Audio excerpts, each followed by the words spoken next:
Good morning, Coolest Coast. It is time for Coffee with Kristin and Tina.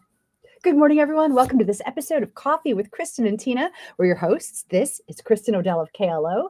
I'm Tina Prigge of Vagabond Creative Studio. So happy to see you this morning. Kristin, good Good morning. morning. Good morning. Good morning. Oh, I was going to say, do you have a Christmas mug? But it's not. It's You know a, what? It kind of looks like a Christmas tree. That is Osaka Castle. And then oh there's like a Japanese daruma and ramen and sushi and Mount Fuji and you're making the me cherry hungry. blossoms. It's awesome. I'm kind of drinking out of this mug, A, because it's my favorite, but also we had a Japanese exchange student come home with teak last weekend, and we had such a great experience. And I just have to share this with you. So this is a picture at Pet Skull. And Pet Skull always, Pet Skull has a great ambiance. And on this night in particular, they have a live band, which they often do. They It do is awesome. also awesome, dude. Yeah. Anyway, and so that picture, that was Reverend Raven and the Chain Smoking Altar Boys. So they're a blues band. And I had heard prior to that their harmonica player is like renowned. So I said to the boys, do you want to maybe just go check out the ambiance at Pet Skull? We don't have to stay long if you don't like it. So anyway, we went. They had such a good time. When we left, the boy from Japan said, that is the American experience I was hoping for. I love Isn't that you have that that picture cool? for him. I mean, you're such a great photographer anyway, Tina, but I love that he'll have these like images to look back on and just be so inspired. Thanks. Well, and I love that he achieved the American experience he was looking for right here on the coolest coast, That's right. right at Pet Skull. And it was something like, I wasn't sure about, but I'm like, let's just check it out. Cool Yeah. ambiance, cool vibe. And the band really was amazing. The harmonica was electronic, which I didn't know that was a thing either. I didn't either. But I mean, it doesn't surprise me. I feel like all versions of instruments can be electronic now, right? Right, right. I love it. You know, we had a music experience this last weekend. We headed down to Milwaukee to American Family Field to see Luke Holmes. Which you love. You've seen this guy a number of times, We have right? seen him. Yeah, we have seen him once before, but this was my mom's first chance to go see it. We went with my aunt and uncle. It was so much fun. But there were 4 opening bands before Luke Holmes. So we took in just an incredible amount of live music. And, there's nothing like it. There's nothing like sitting in live music and hearing songs you love. And like you said, just all different types of instruments. Like there was a guy that plays in Luke Combs' band that plays a steel guitar. Mm. How often do you get to hear a steel guitar played now? So much new age music doesn't include some of those classic instruments. It was so much fun. Right. And there's something really special about being able to see a musician actually making the music, right? When you see like their hands on the instrument or what they have to do and actually how they get into it and move with the music that they're making. Yeah. Absolutely. Yeah. There's Absolutely. And just like you said, the way they keep the beat and the way that they find the rhythm while they're playing and, just all of that is so cool. And, Luke Holmes, I don't know what time he went on, probably 9 o'clock ish. He played like straight through for like an hour and 45 minutes, just one after another. There was very minimal talking. It was just all music. And just like, so good. the older I get though, the harder it is that like the opening act starts so late. Right? Like, could we just start a concert at like 6 and maybe the opening act is on by like 7:30? It was a little bit of a marathon. We did go a little bit later. We kind of saw like, 3 Luke, including Luke Holmes, 3 musicians. We were kind of walking around the stadium when one of the other guys was playing, but it's just so good for the soul. And I think maybe kind of one of my favorite parts was Luke Holmes played Fast Car, which is obviously a remake, but it just was so inspiring to hear it live versus on the radio. And he does it very classically, which I think is just such a cool, like, shout out to Tracy Chapman. So yeah, it was Yeah, that's a great song. You never feel bad when you hear the song Fast Car. no, it's just a good singing. Like, who doesn't want to like belt that out in the car?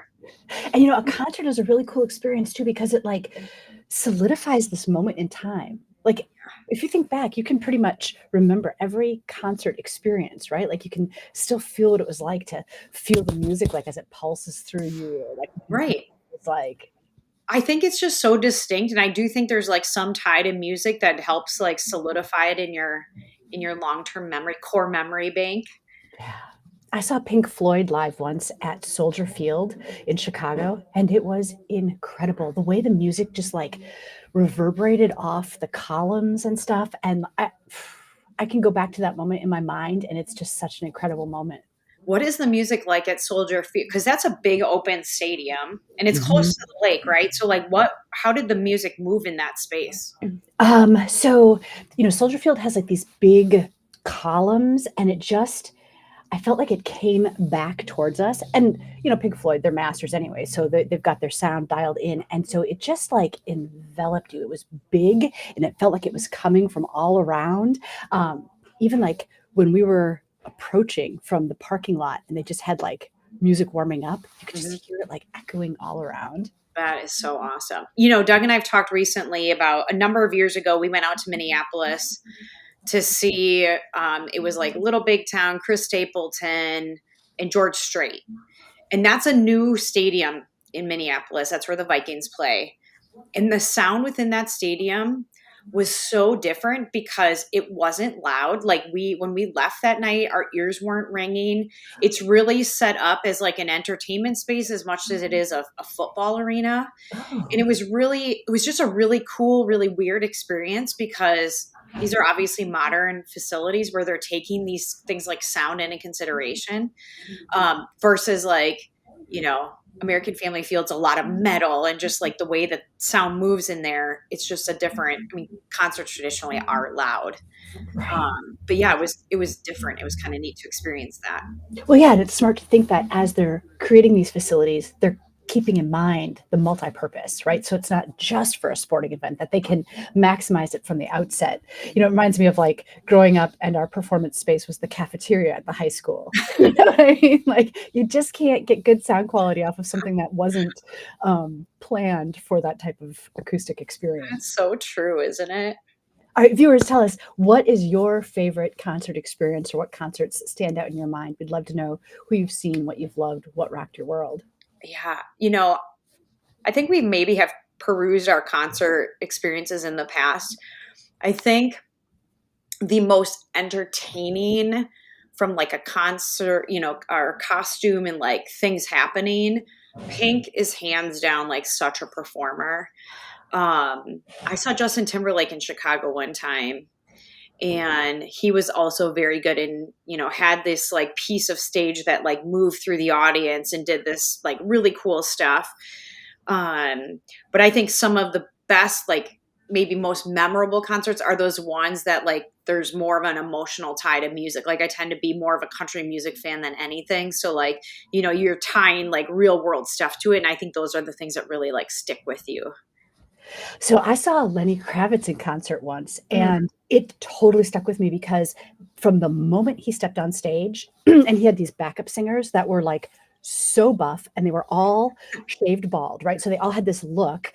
They did not stop moving the entire concert. So they were up there just like rocking it out, and Lenny Kravitz was rocking it out. And so it was just this high energy like gift that they gave us. Yes. And it just still sticks with me whenever I think about that. Oh, I love that. Okay, so where in this summer coming up do you think you're going to take in some live music? Huh. I don't know. I haven't thought that far ahead. I What do you know. think? Any recommendations? Do you have plans? Well, so Petskill is certainly a place, and I love. Last summer they ran a series outdoors on the patio, where you could, you know, bring lawn chairs and like hang out in that space just west of where the building is. Oh, that's a cool I'm space. hopeful that Paul's going to do that again. That was super fun, and those were like some of them were Sunday afternoons, and they were kind of like the weekend that we went. One of the weekends we went last year, there was like swing music. It was like a kind of 1920s, 1930s, maybe kind of just a different style of music. So it was kind of just really fun for a lot of different reasons. I mean, I I do love that about Pet Skull too, is he starts early, right? Like a lot of times the weekend bands will be starting by like 4 o'clock. Yeah. So you can really like get into it and enjoy it without it being super late. Yep. Yeah. And I feel like, some of these places downtown, and not even downtown, like Sabbatical is obviously kind of on more on the west side of town, but yeah, they kind of stagger when music's available. Sabbatical is another place we've taken in music before. Obviously, the Wharf is so beautiful in the summer when, just summer nights hanging out there. I love that. And I think I should look. Maybe somebody can put a link. They do, I think, a music series at Nashotah Park, also in Two Rivers. They do. Yes, they have the last couple of summers. Which would be a fun place. We've never gotten there, just probably because of ball games and different things. I think it's on a weeknight, but yeah, if anybody has that, I think that would be kind of a fun place to check out music. Conversation is making me so excited for this summer. There's so much cool stuff that happens around here. We had a couple of days of like warmer weather. It's felt nice. What about the weather today? I mean, it's like almost pitch dark outside, and there was a huge thunderstorm earlier this morning when I woke up, which I was happy about because I feel like after the first thunderstorm, things really green up in the spring, but it is dim today. So Tina, you and I were talking about this briefly before the show. You had like thunder and rain and wind at your house. I don't think we had any thunder here. I don't like it. And not even a downpour? I mean, it downpoured. Definitely a downpour. Yep. And I heard some wind, but like I didn't hear any thunder or lightning. So do you think a storm could have like broken up between my house and your house? I mean, maybe. You are closer to the lake. And let's see. So Teak messaged me from Green Bay that there was a storm up there. So if it was coming from the north, I guess. Maybe. Well, we're talking about like you see a character in cartoons where there's the storm cloud that follows them around. I know. I can't. We were thinking that it was like a Peanuts character, but I don't really know if that's real. Yeah, I can't identify if it's a Peanuts character or if it's just like a general comic kind of trope, right? Where they indicate somebody's having a bad day because they're getting followed around by the storm cloud. I know. Well, in Pigpen, we talked about this. He always had a dirt cloud around him, but that was like for a different reason. Poor Pigpen. I know. Hey, so you guys went to Luke Combs. You had a great weekend. Is it because it's this guy's birthday? It is. It kind of was. So kind of. Well, can you not have a birthday? It is absolutely Doug Odell's birthday. His birthday was yesterday. Happy birthday, Doug Odell. He's 47 years young, totally kicking butt and doing his thing. And we have a super busy week because I've been helping get the new building for Lighthouse on State Street open. So it's been a little bit chaos. So we took this opportunity to enjoy some Luigi's last night with family and friends and just enjoy a little bit of birthday celebration for a couple of hours. So that is a piece of tiramisu. I thought so. It looks so good. We've never had it there before. I don't know why. It was so delicious. Right. I mean, it's like an authentic piece of tiramisu at Luigi's. It is. It was really, really good. And my mama also made some lemon poppy seed cupcakes also, which were also wonderful, of course. So, yeah. So Luke Holmes was kind of, it was a Christmas gift from my mom to Doug and I. So she, at Christmas time, treated us to our tickets in a hotel room. Oh. And so, we've kind of, as we've gotten older, trying to transition gifts to be more experiences where we get to spend time together.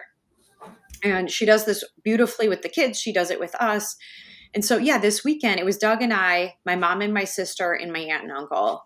And it was just really nice to sneak away and kind of have adult time and get to hang out with them. So a lot of times if we go away, my mom is the one watching the kids. Right. And so this time we, had to call in part of our village. Our dear friends, Patty and Jason, helped with the kids over the weekend, overnight, and the dogs. It's like, hey, how about you take our whole entire hunk of our family? And now it just got super dark here. Do you see how bright and white my face just got?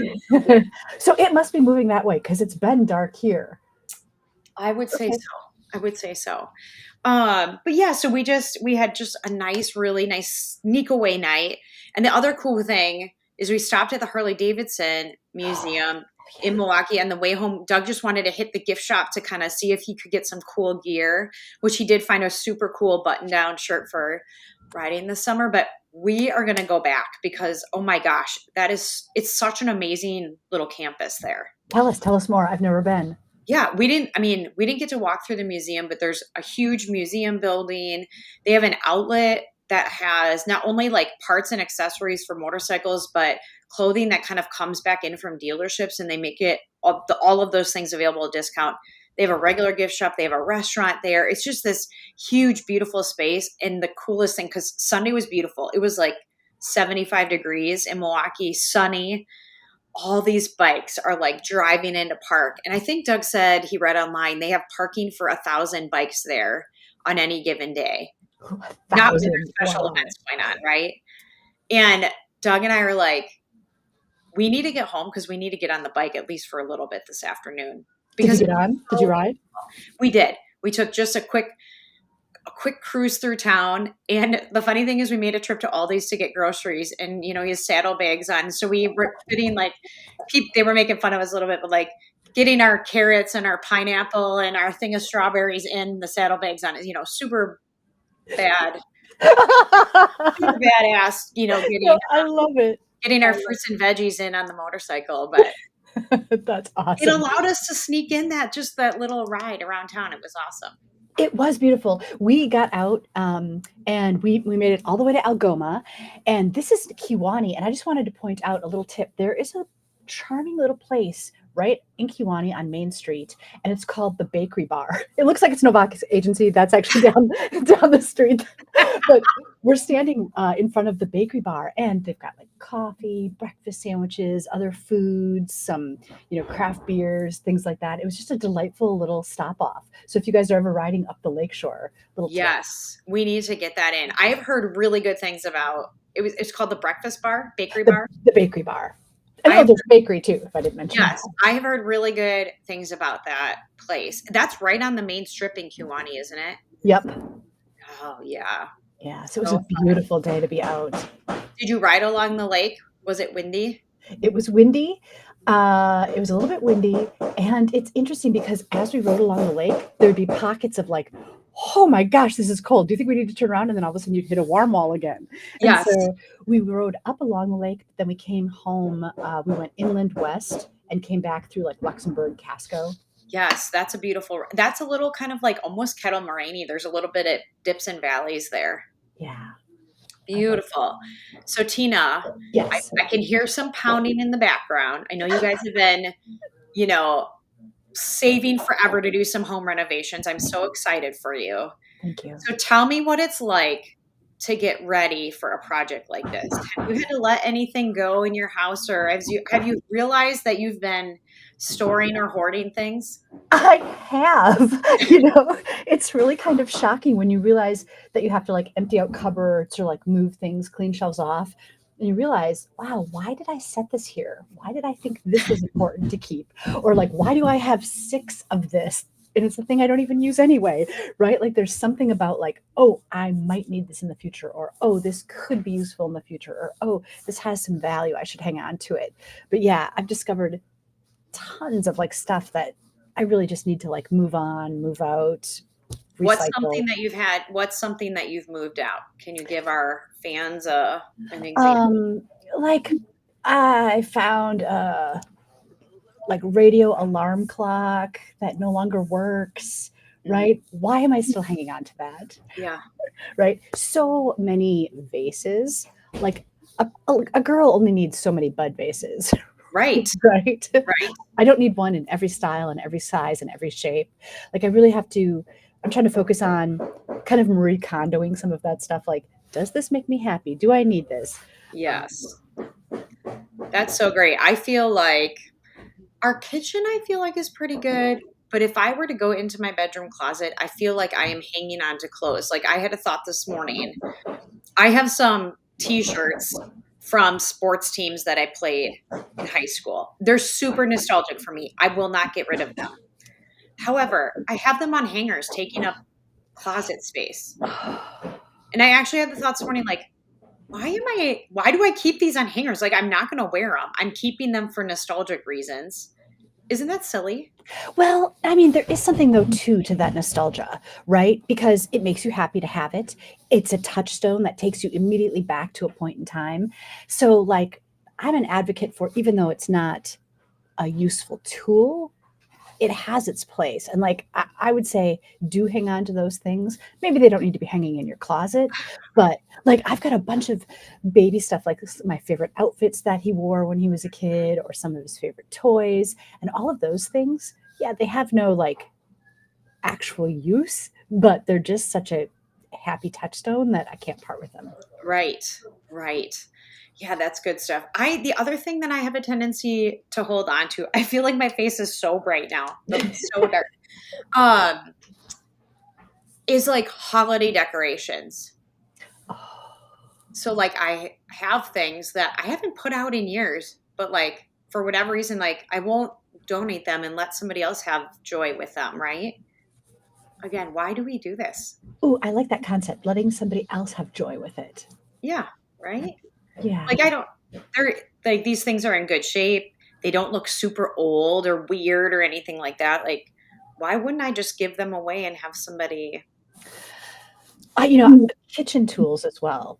I've discovered that there are just some kitchen tools that I'm not even sure what it's for, but I have it. And like, if I've had it for 20 years and I still don't know what it's for or use it, why am I letting it take up space? So Jason is kind of the chef in your house. Would he know what those things are for? Or are you Ah, both like, oh, this is not getting used? true, true. I wouldn't part with it without checking with him.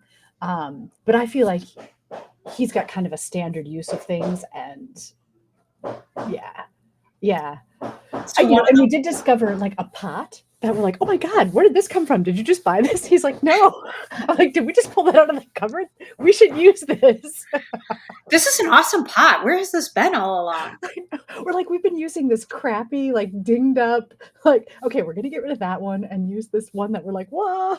I love it. I love that. I find with like the utensil drawer that okay, there's definitely some wind. There's some wind action now. Um, the utensils that I use most often, like my regular kitchen tools, tend to end up towards the front of the drawer. And then the stuff that I'm not using ends up towards the back.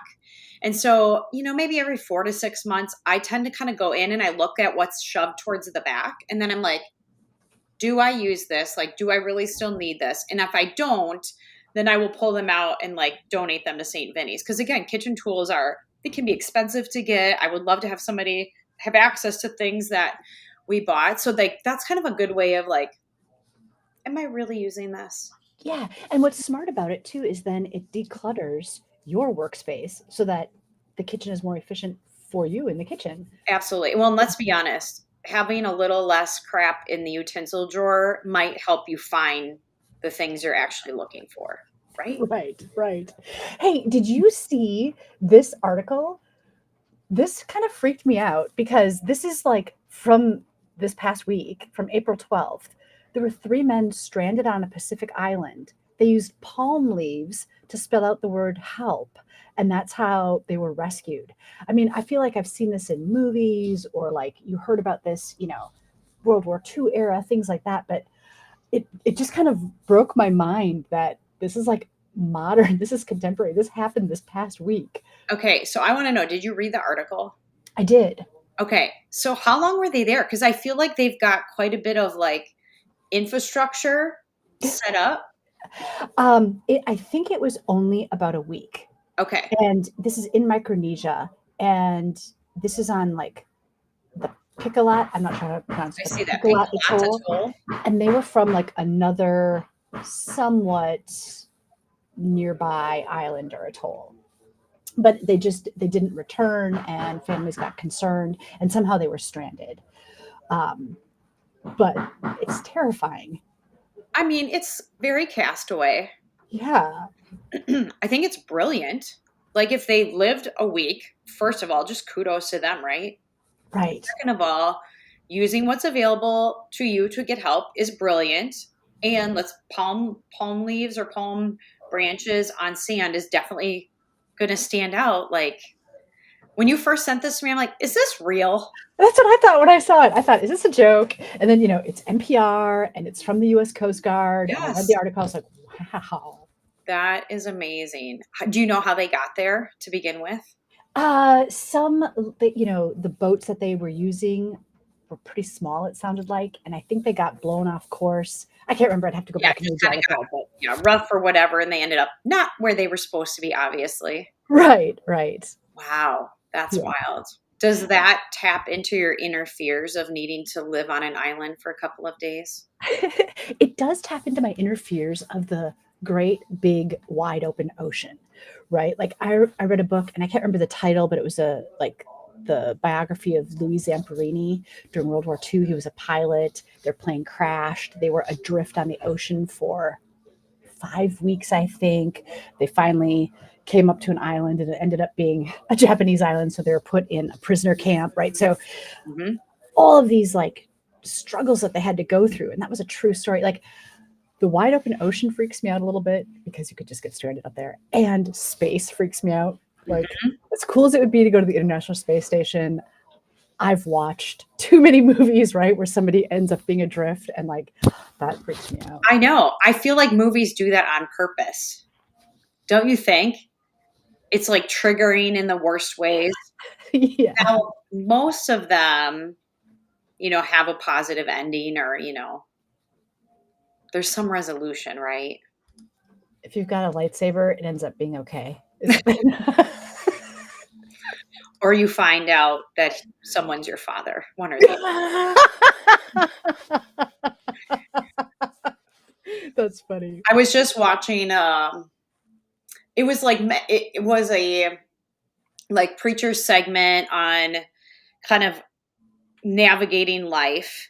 And he was talking about the difference between like a plot hole and a plot twist.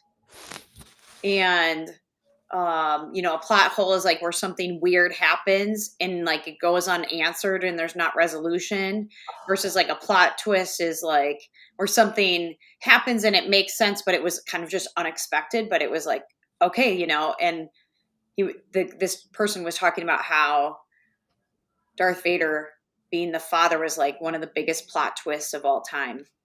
Right. Right. Totally. Nobody saw that coming. Right. Right. So that's kind of a cool real world example. It's interesting because Jason and I were watching like an 80s era mystery detective kind of show.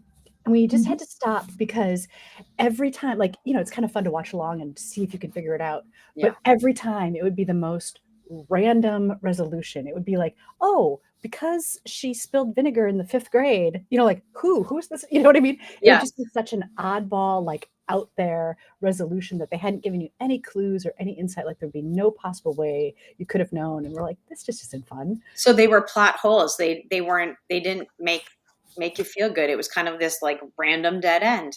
Right. Exactly. Do you think that Scooby-Doo, where, there's always like a creature, they rip the mask off, and do you think those are plot twists or plot holes? It was usually somebody that you had been introduced to, right? So it was like almost always like a bad guy. Yeah, I think it was a plot twist. Do you know the answer to this question? No, I don't know that there is. It might be rhetorical. I think it was a plot twist because you had some introduction to that person throughout the episode. Sure. But, right, there wasn't usually enough information to know what their motivation was for being this rogue bad guy in a costume. Yes. Yes, I agree with that. I do agree with that. Kristin, so fun. I just love that you can never predict where our conversations are going to go. I enjoy talking with you so much. I love talking with you too. I love having coffee with you every Wednesday morning. I feel like every week I look forward to this. And then when I get to see you in person, it's just like, oh. Real quick before we sign off, I just want to mention Mary Poppins is this weekend at the Capitol Civic Center. Treehouse Theater is putting on this huge production of Mary Poppins. They have tons of kiddos who have been working so hard. It opens tomorrow. I had to think. Tomorrow, the 18th. There's 2 shows Thursday night and Friday night at 7 p.m. And then Saturday and Sunday, it's at 2:00 in the afternoon. All of it's at the Capitol Civic Center. Go buy your tickets and join us for a show. It's going to be amazing. I heartily support that. I saw a sneak peek before the Wisconsin Singers performance recently. Yes. They were so good. That young girl that's playing Mary Poppins, I 100% believed she was Mary Poppins. Yes, she will be on Broadway, I think someday. She's fabulous. But yeah, you have to go. I mean, literally, they are taking the best, most talented kids from around Manitowoc, Sheboygan, even some farther west around our county, and putting them together and putting these shows on. It's so incredible. Go see a show. Yeah. I think you will be entertained and not disappointed. Yes, I will drop the link to tickets in the comments so that if you are looking for tickets, you can pick them up. Yes, great idea. Awesome. Well, thank you so much, everyone, for watching this episode of Coffee with Kristin and Tina, your hosts, Kristin Odell of KLO. I'm Tina Prigge, Vagabond Creative Studio. We'll see you next time, everyone. Take care.